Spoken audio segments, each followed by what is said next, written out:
Hi guys, hold on for a second. Before we proceed to the video, I have something very important to tell you. Professor Jon V. Kofas has published his new book in collaboration with Little French Media, and the title of the book is Neoliberalism, Inequality, and Authoritarianism. This book details how neoliberalism impacts the geopolitical economy in the 21st century. You can buy it from Amazon and the link is in the description. Thank you. Now let's proceed to the video. Hello, everyone. Welcome. This is a summary of a two-part video session which I did. This is part one, which deals with a very important topic, namely child labor. The first session is from the ancient times until the Industrial Revolution. Although, by the way, I should point out that archaeologists have found evidence of children obviously working even in pre-civilization times. Civilization, of course, starting roughly 3500 BC in Mesopotamia, modern day Iraq. Now, child labor is very important in our time in the 21st century because it's making a comeback under the neoliberal model of political economy, which has been in place since the late 1970s, from Chile, England, and the United States first in the late 70s and then in the 80s, to the rest of the world throughout the 80s and especially by the 1990s, becoming entrenched globally. So corporate welfare, corporate welfare capitalism, uh, government subsidizing capital because it cannot possibly survive on its own 2 feet. It will collapse under its own weight, under its own contradictions. Uh, this is where we are. Um because neoliberalism places such enormous emphasis on deregulation, the labor market itself has been deregulated. So more and more children are in the labor market, although it is against international human rights law, the Geneva Convention 1949, United Nations conventions, to have children working, by the way. There are estimated at least 200 million plus right now.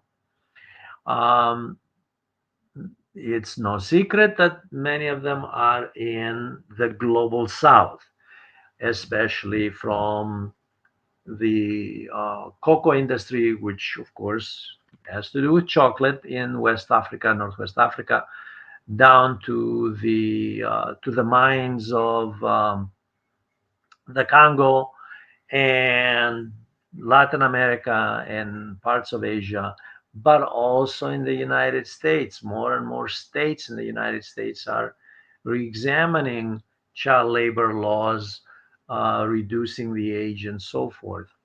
Now, so child labor really has been with civilization from ancient times to the present. Again, the issue of child labor, I want to emphasize, by the way, coming to the forefront of the political arena is something that coincides with the rise of trade unionism and the rights of women in the 19th century, the feminist movement in the second half of the 19th century. And women's groups and trade unionists are the ones who bring up the issue of child labor to the forefront. Now, was there child labor before the Industrial Revolution? Absolutely. However, just as in the case of the Industrial Revolution, child labor depended on class. For example, a child of an aristocrat, whether in ancient Athens or in ancient Rome or in the Carolingian Empire in medieval France um, did not have the same type of life um, and upbringing that, let's say, a slave or a serf child did. Slavery, of course, was ubiquitous in the ancient world. Serfdom was ubiquitous in the medieval world.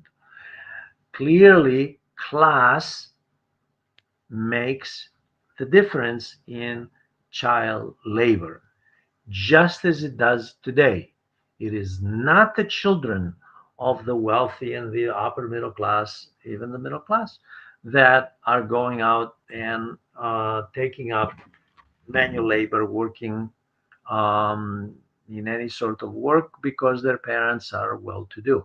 It is the children of the less fortunate in society. So, class and child labor are obviously interrelated. The there is a sort of a qualitative difference in child labor before the Industrial Revolution versus the mass production which the Industrial Revolution introduces after the 18th century in England. Before the Industrial Revolution, children did work mostly side by side with their parents, especially since these were agrarian society. There was no industrialization. So agrarian societies in the farms, in the fields, but even in the arts and crafts. We see by the times of the Renaissance, for example, the children of the masters, craftsmen, in some cases, even girls, by the way, but usually boys, but like I said, in some cases, even girls, were trained by their parents to follow in the footsteps of the father. So we have a situation here where class and profession determine child labor. The Industrial Revolution by the 18th century begins to change a great deal of this because the factory system and mass production necessitate, of course, the cheapest possible labor costs uh, in order to realize the highest possible profit. In his outstanding work, the English journalist and sociologist Henry Mayhew, in a book entitled London Labor and the London Poor, he has quite a bit to say about children in the labor force, in a number of areas in the labor force. Charles Dickens, in the 19th century, contemporary of Henry Mayhew, by the way, also dramatized the role of children in the labor force, in the workforce.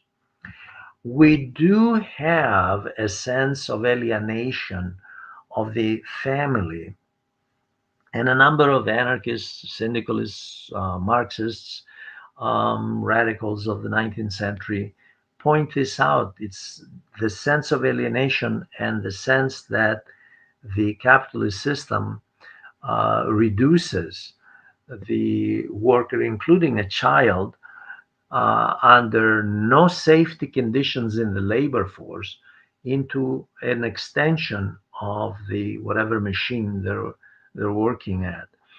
Advocacy for these children, often sometimes it was taken up by the church, by the clergy, other times by oftentimes I should say by the parents themselves, although in many cases working parents work right next to their children, watching their children abused, by the way, in the labor force. So the trade union movement, as it begins to make its ascendancy after the European revolutions of 1848, influences a movement to try to at least regulate child labor. There is some action, by the way, in Western Europe with regard to this issue much later for the United States in the 20th century, unfortunately, and for the rest of the world. So, child labor remains an integral part of the labor force. And like I said, today it is actually rising rather than being reduced under the neoliberal model. I invite all of you to please take a look at this two-part video, write comments, ask questions, and by the way, by all means, subscribe to this educational channel, which my very good friend Asad Alim manages. I thank you very much for listening.